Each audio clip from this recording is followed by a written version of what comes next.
Well, Tracy, the Premier essentially was questioning why the person charged was able to get back behind the wheel after the first crash happened. And he essentially said the man, quote, acts like an idiot driving recklessly.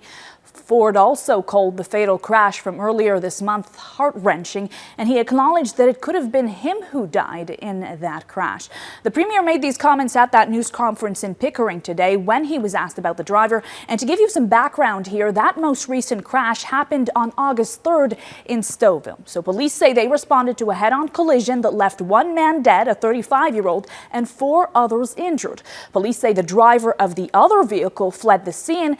They say they later arrested and charged 18-year-old Javin Kirubananthan of Oshawa with dangerous driving causing death and dangerous driving causing bodily harm, among other charges. OPP confirmed to Global News Kirubananthan is the same person charged in connection to a crash on the 401 in January that involved a car transporting the Premier. The Premier claimed the driver was speeding and that he sideswiped his car, but that he wasn't injured.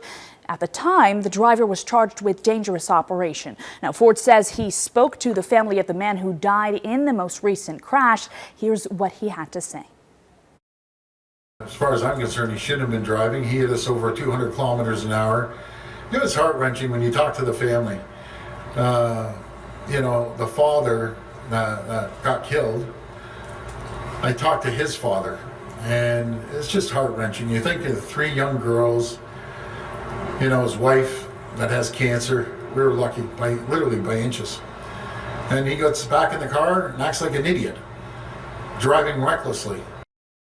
Now, the Premier did say he didn't want to comment further because the matter is before the courts. I want to say that OPP did confirm to me earlier today that that driver was charged after the initial crash with dangerous driving and then later charged with stunt driving a month later. They tell me he did not face any license suspension, any vehicle impoundment, or any fines. Tracy. All right, our Noor Ra'fat reporting from our newsroom. Thank you, Noor.